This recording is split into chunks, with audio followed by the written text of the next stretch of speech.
Energy. It impacts all of us. It always has, and it always will.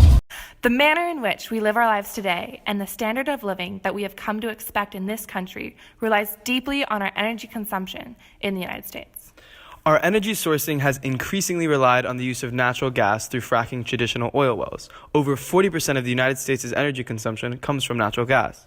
Hydraulic fracturing, commonly called fracking, is a drilling technique used for extracting oil or natural gas from deep underground. Bam! Fracking involves a relatively low input cost and incredible returns. This was especially true at the start of the fracking boom in the late 2000s, before oil prices dropped. This means that the industry was open to a lot of players for a short time. Regulations and competition has choked many of these novice corporations out, and what's left are companies with drilling practices to ensure integrity of the drilling wells and do their part in making fracking a minimally invasive process. Hydraulic fracturing as a technique has been used in the oil and gas industry since 1949. According to the Wall Street Journal, it is estimated that more than 2 million fracturing operations have been performed worldwide. Even in a conventional oil and gas fields, 20% of the wells are usually stimulated through hydraulic fracturing. Hydraulic fracturing is not new and has been practiced since the year 1949. The engineers and companies that practice hydraulic fracking have established systems and fully understand how to best mitigate the risks of fracking, as there are inherent risks in harnessing any energy resource. As hydraulic fracturing is more widely adopted, regulation and safety is also increasing. Hydraulic fracturing is allowing the United States to meet its energy needs with safe, ample, and low-cost energy. Because greenhouse gases are global pollutants, fracking is not only a national issue in the U.S., but a global one. It is of much controversy in the U.S. because of its prevalence, but we were wondering, what do people on Stanford's campus think about fracking? We decided to talk to industry professionals at Stanford to find out. This way, we could make our project specific to our own community. We also decided to interview students on Stanford's campus to find out what their perspectives were and analyze common misconceptions. I'm Joseph Stagner, Executive Director of Sustainability and Energy Management at Stanford. I oversee all the utility systems for campus, including sourcing and buying all of our gas and electricity, running our circular energy plants for heating and cooling the buildings, all the energy system operations for buildings and demand side management, as well as water and a bunch of things like that, and the Office of Sustainability. Thank you so much. Sure. So we're going to talk about fracking today. It's a big topic. Just to generally get a sense, like what is your feelings or opinions about fracking, like your in general sense of it? So my opinion is that society needs to electrify everything that can't be electrified as soon as possible, and we have to supply clean electricity with that. That is the only real practical technological path forward. We need to electrify. So how does it relate to fracking? Yeah. It's going to take some time to convert to electric. So if we had a planetary design where everybody agreed, all right, we need to electrify, we need to get there as soon as possible, but the fastest way, even if we wanted to, the fastest possible way for humanity would be to get it done by 2025, just because technology and everything. Yeah. Then I'd say, well, all right, well, what's the least amount of damage we can do in the next 25 years if we had this plan to get to the right end game? And we all agreed we're going to do it as fast as possible. That means we're going to probably still have to burn some carbon-based materials to get us through. And so what's the lesser of all the evils of carbon-based materials?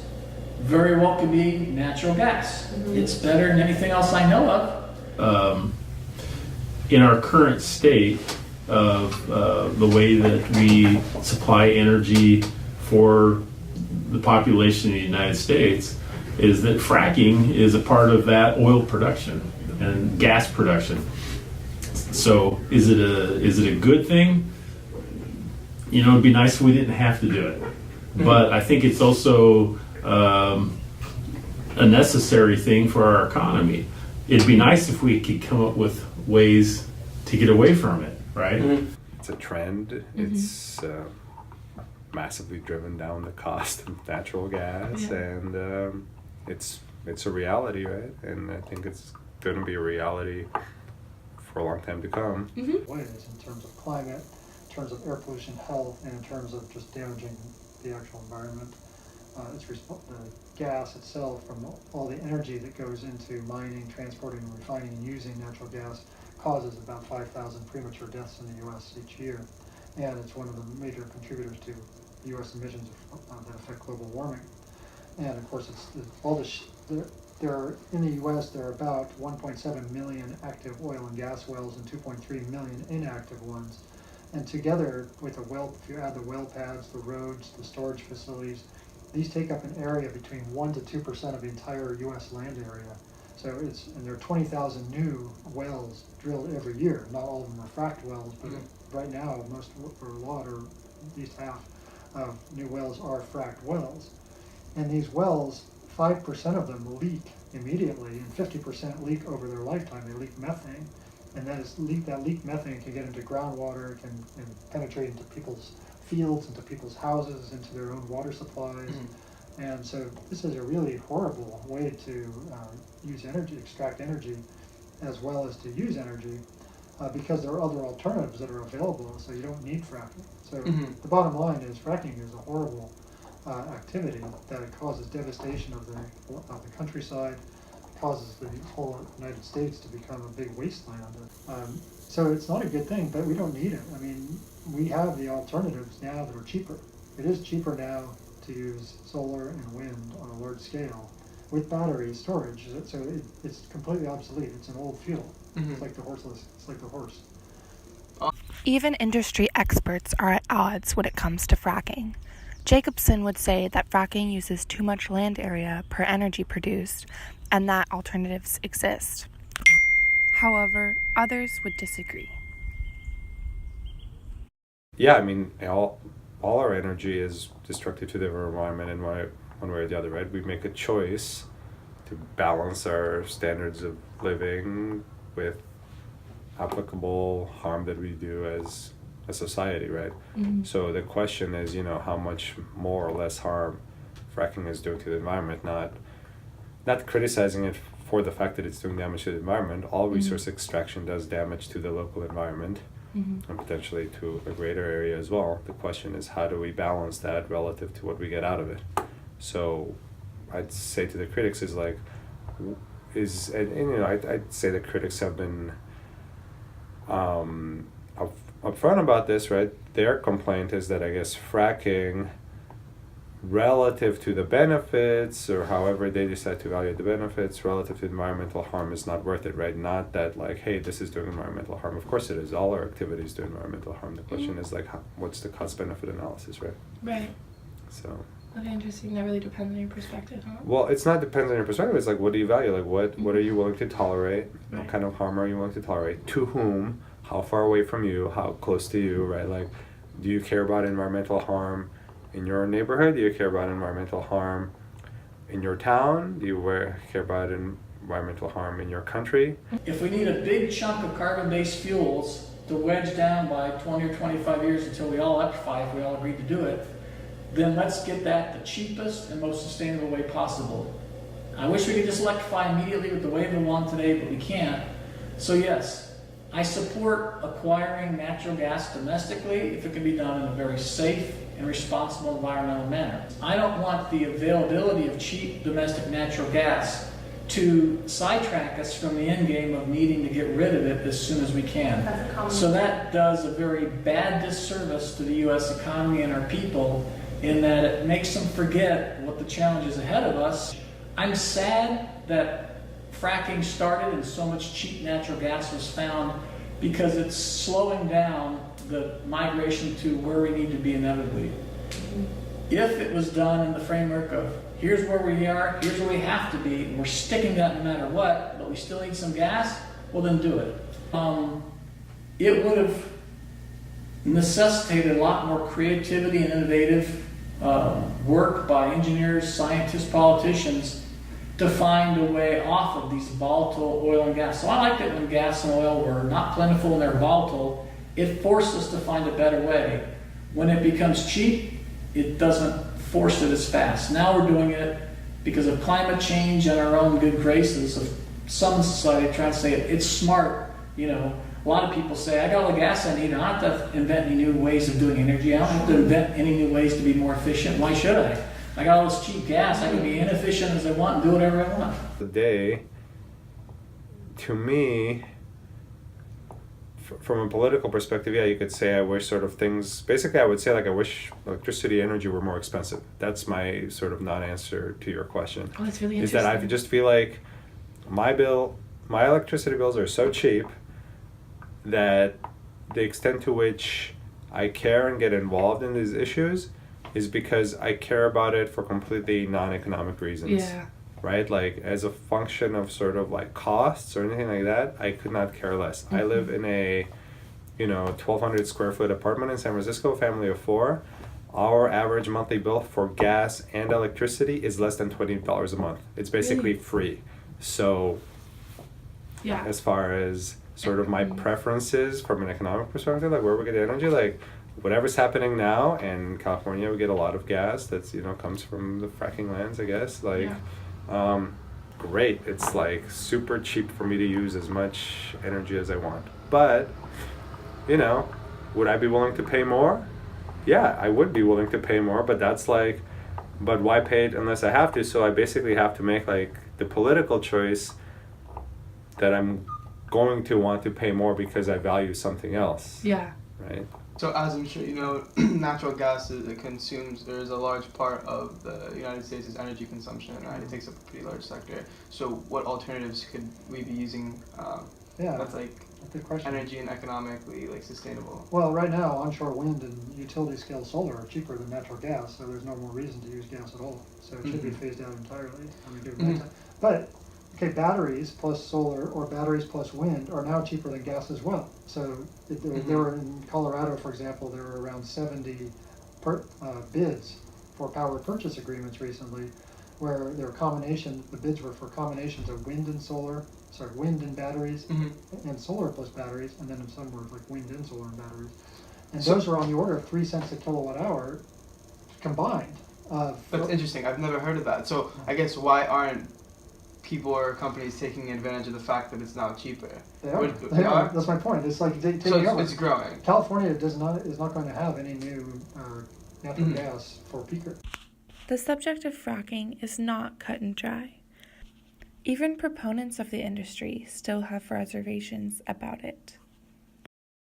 So I don't think there's been nearly enough study to prove the ultimate fate of the safety of this. I think they should have to disclose any fluids they're using, and they should have to prove scientifically through environmental impact reports like anything else anybody has to do. They can't get away with the secret, we're going and getting energy for the U.S., so don't ask anything and let us have our way. I think that's crap. You're dealing with the leakage of all the gas and all the processes of acquiring it and transporting it. I saw a study that showed that the emissions, fugitive emissions, from the whole process are pretty great.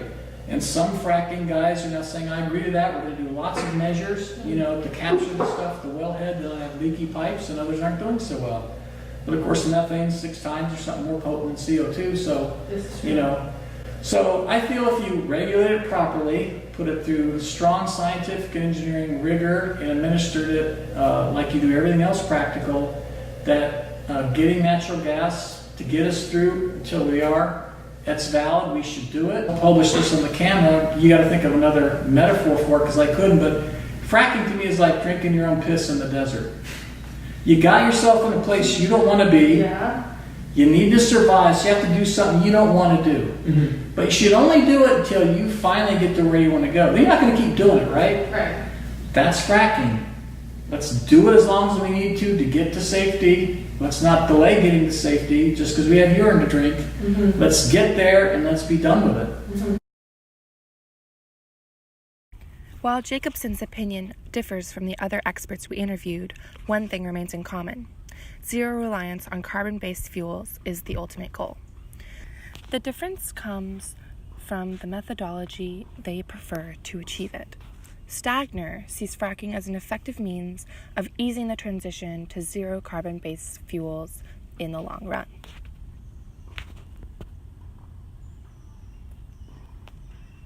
Meet your energy loads, What do we do some critics of that idea may oppose that, because what do we do when the U.S. becomes like non-renewable or renewable, right? Like we're 100% reliable on renewable resources. What about countries like Brazil, like China, like India, who maybe don't have the infrastructure, if you will, or like the money, I think the capital to back it? I think every country, for its own setting, should develop a plan. Now, if you're in Nigeria or Brazil or someplace, take all your resources, take all your load forecasts, and try and develop a plan. I don't know anywhere where you can presume something can't be done. It may have to be done in different ways over different time frames, but it's all, honestly, science and mathematics. A plan for every country in the world can be developed to get the sustainability by a certain date within a certain economic equation. It's just nobody's doing the work. So it's just a matter of whether they want to do it or not, in our mind. I mean, sure, like any place, there's pushback because there are people with existing jobs and existing industries that don't want to change because they're making money off the current, or they have jobs in the current industry. But if you look at it from the importance from the society as a whole, what's better for the people? I mean, in China alone, you have over 1 million people die every year from air pollution from all these fossil fuels that are being used, and that's draining the economy and also draining the healthcare system in those countries as well. So it's really, there's no downside to transitioning as fast as possible. That's what we've found, and it's really we have to transition eventually. But we really need to transition as soon as possible. So why not just do it now? I mean, every single wind turbine you put up to replace gas or coal, you're saving somebody's life. You're reducing the impacts on climate. You're reducing the impacts on the environment. So this is why I think everything. I can't stress enough that just why we want to replace things right now. We don't need like big studies to. For new technologies, we have existing technologies that we can start implementing. Okay. Do you think that there's a way that the U.S. could meet its energy needs at similar cost of energy if we did not frack? I mean, anything's possible, right? The question is, it depends, right? Depends what happens with all sorts of different technologies, right? I mean, conceivable. I don't know if it's possible, but it's certainly something you can conceive of. But right now, today, probably not so much, unless we made the political choice that we were going to do it. But again, that's similar costs. Depends cost to whom, right? Depends who's going to absorb the cost. Are you talking about sort of cost to end user, like cost on my bill, or are you talking about sort of overall cost regardless of who incurred the cost, whether that's the government or whether, let's say, like carbon tax is instituted and a company, a corporation absorbs that cost, right? It all depends sort of who the cost goes to. So that's kind of that's the key question. So to me, I kind of look at, I referred to the drugs, 50 years of the war on drugs, and we've pretty much proven that you can't solve a drug problem from the supply side. If you cut the supply off, people are still going to find ways to get drugs, right? So, and I'm not sure putting the oil industry in that parallel is the same, but the issue is not solving the supply, which to me fracking is a source or a supply of energy. The issue is solving the way people consume or that demand for energy. So I think it's possible engineering-wise, just like it was possible to send a person to the moon and get him back, or send a little space thing to land on an asteroid flying through space. And we have the technology and ability to do all this. We have the resources. I hear there's 5 to 10% of people without a job half the time. Tell me we don't have enough labor to make the transition. We have everything we need except the right willpower and leadership. So it's very frustrating. The reality around fracking is negative. I don't know what percentage of our citizens in our democratic society are for and against it, even if they were fully informed of all these issues, which would be a really tough job to do. Set up to care unless I go out of my way to actually care. Right, and since the cost of electricity is so low, I feel like people wouldn't really get incentivized or motivated to care about the energy industry. And on that note, do you think that there's one thing you wish most people understood about their energy that they don't maybe understand? Do I wish people would understand No, I mean, I just guess I wish it's a question of wish. Yeah, I wish. Well, let me take a step back. I guess I sort of disagree with you that people don't care. People sort of care. I mean, I think there's a lot of noise and there's a lot of sort of broad awareness that energy somehow matters, and people feel strongly about it one way or the other. What I wish would happen was that people would just like sort of make the choice to be better informed rather than caring for the sake of caring, or like, again, like I said, you have to make the choice to care, or almost like political choice to care. But once you make that choice, it's really hard to get informed, and even based on the questions you've asked, sort of the conversation ends up being like thumbs up, thumbs down. Is this dangerous? Is this environmentally hazardous? Is this any number of things? And the answer to all those questions is yes, but then it's relative to what, and what are you sort of balancing it against? And I think people sort of don't undertake that next challenge. And I guess I do wish people would sort of keep a broader perspective in mind, right? Because if you sort of start to zero in on one particular part of the country or zero in on one particular farm, you might get a very different sense than sort of if you look at global energy supply and global energy movements and see how that balances out. So yeah, I guess that would happen. And I guess like people should sort of keep in mind that we have a somewhat unique system here in the US relative to other countries, where a lot of the the hydrocarbons, the gas, the oil that's in the ground is owned by individual people that own the soil above, which is very different from the rest of the planet, where basically government, like you might own a farm, a plot of land, but all the resources underneath, like the government owns it. So like those governments, and in a lot of parts of the developing world, like it's not the most functional governments have to be part of any decisions to extract or frack or not. So that sets up very different dynamics in this country relative to the rest of the world. So when sort of people do have the global perspective, I think they sort of gloss over sort of, I think, some key differences between sort of the legal systems that we have and who needs to be involved in these decisions in this country relative to the rest of the world. Yeah. We have a pretty unique system. As well as our legal system. Of the 40 undergraduate students we interviewed here at Stanford University, 33 were anti-fracking. Of this 33, only 4 had legitimate arguments that were backed by evidence when asked why they did not support fracking. The other 29 either said that they did not know or gave illegitimate or unfactual reasons as to why. Thunder. Yes. Are you pro or anti-fracking?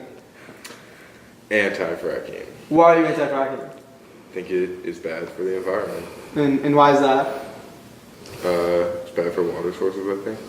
That's what I've heard. Anti-fracking. And why is that, Cinnamon? I have no clue. Really? Really? Okay, so what percentage of the United States' energy consumption do you think comes from renewable energy? I'm gonna go with like 40. 40%? Thank you so much, and I appreciate it. Woo! Okay, hi Hannes. To start off, would you say you're pro or anti-fracking? Generally anti-fracking. However, I do think that currently, based on our current energy needs, it is somewhat necessary. Okay, very valid. And why would you say it's necessary? I would say so just because we are still very fossil fuel dependent, because we have to be for the time being, and it tends to be a more efficient way of getting fossil fuel. I think as long as there are like regulations and there's like not over fracking to the point where like there's like harmful environmental effects, I think it might be a good source of energy. I don't know what fracking is. That's okay. Actually, I think I would say I'm pro fracking just because from an economics perspective, I think that it helps our economy as a whole and the United States furthering technology in the oil industry. Fracking. I think as long as there's like regulations to make sure that like we aren't putting harmful chemicals in the ground, I don't see the harm in it as long as like we're still developing like renewable sources that aren't quite affordable to the general public. Brilliant. Okay. Hi, my name is Ferris. We're asking some students a couple quick questions. Are you guys pro or anti-fracking? Anti-fracking. Pro-fracking. Anti-fracking. I'm pro-fracking. Why are you anti-fracking? Well, the methane leaks from fracking are just dangerous to the environment, and I think that it's unnecessary to pursue natural gas when there's so many renewable energy sources that could be used. Okay. I think full reliance on alternative energy sources is kind of a long way away, and I think dependence on foreign oil is like pretty detrimental. So I think fracking is a good way to move away from foreign dependence or dependence on foreign oil. Mm-hmm. Yeah, I'm just not so sure about the long-term effects. I feel like we don't know enough about what we're doing to our children and our children's children. So I'm very anti-fracking. Okay. I think the economic efficiency of fracking plays a large role, just because I think the money saved from such an efficient technology, admittedly given some environmental repercussions, could be a very strong way to combat, like inefficiencies in the energy industry. Okay, thank you guys. Now, what percentage of the United States' energy consumption would you say comes from renewable energy? If we could just go in a line. I want to say 20%. So like, wait, renewables including like hydropower? Or Yeah, what? everything that's so like nuclear? No. It's renewable energy. I think okay. Does nuclear count? Nuclear's not. No. Nuclear's not. I think like 4%. Yeah. Okay. Yeah, I'd probably say 10. Yeah, I was gonna go with 2. Okay. Thank you guys so much. So I think I'm anti-fracking. Okay. Yeah. All right. And Don't really know what it means, but I just feel like I need to be anti-fracking. I don't know much about fracking, but I have to say I'm probably tentatively anti-fracking. Okay. Yeah. And why do you think that? I know that you maybe don't know too much, but why would you say that? Because I don't trust that we'll be able to understand if there are hidden costs before going ahead with it. And I think we only see the hidden costs in 20 years, and it's not something we might want to risk. Got you. Yeah. there? I don't know. I don't really know exactly what the exactly twin details, just how it affects the environment. That's probably bad. Okay. Would you say that you're pro or anti-fracking? Anti-fracking? And why is that? I don't know. I'm sorry, I'm not really sure what. Is that like the oil thing? Yeah. I guess I'd say anti, just because I'm not really sure what. I would say I'm against fracking. Huh. And why is that, Bree? From what I looked up in the 5 minutes before this interview, I would say that drilling into our earth at a high pressure is probably not the best solution to solve our oil/energy crisis. The second question we asked the students we interviewed was, what percentage of the United States' energy consumption comes from renewable resources? We asked them this question to get a general sense of their education level and awareness of our U.S. energy consumption. Now, what percentage of the United States' energy consumption would you say comes from renewable resources?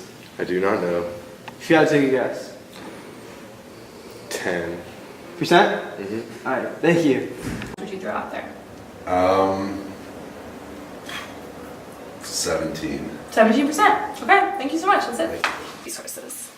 I would say probably 5 to 10% maybe. Okay, great. Thank you. From renewable, what percentage would you guess? 10 to 15%. Okay, thank you. Usage that comes from renewables, what percentage would you guess? 40%? 40%. Okay, very optimistic. Percentage would you guess? Maybe 10%, 5 or 10%. Cool, thank you. If you had to guess a percentage of the United States energy that comes from renewable resources, what percentage would you guess? From renewables, what percentage would you guess? I'm gonna say 10% maybe. Okay, solid. 10%. 10%. Awesome. Thank you so much. What would you say? 5. Okay. What do you think? 25%. 25. Thank you so much. We really appreciate it. Awesome. So, what percentage of the United States' energy consumption do you think comes from renewable energy? If you had to just throw a number.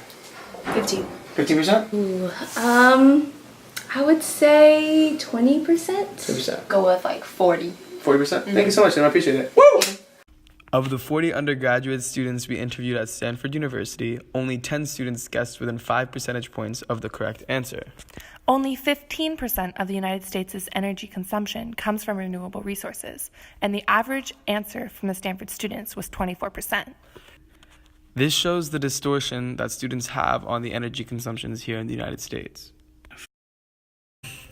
After interviewing the experts and the students on fracking, it became apparent that most students, according to our survey of 40, were against fracking. Interestingly enough, of the experts we interviewed, all but one were for fracking, with the proper regulations imposed, because risks to water purity and methane leaks can be eliminated. The experts that were hesitant about fracking believe that fracking was inhibiting the development of renewable technological development because the natural gas and energy that comes from fracking is much cheaper than its alternatives.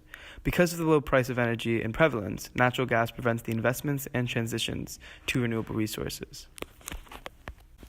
Overall, we learned a lot from filming this documentary and had a lot of fun doing it. We engaged both our fellow peers and energy professionals on campus in our exploration on fracking. Talking to the students revealed that the socially acceptable opinion is to oppose fracking, and that most students are not actually adequately informed on the topic. The professionals we talked to all understood that fracking is a necessary reality and that it must and will be a method of acquiring energy. Even if we want to move to a more renewable energy portfolio, fracking would in fact be our best friend in doing so, as it is the cleanest and cheapest source when compared to other non-renewable resources. Thank you, Professor Wolak, for a truly invaluable learning experience. We really enjoyed the discussions and topics and learned a lot more about the energy and economics.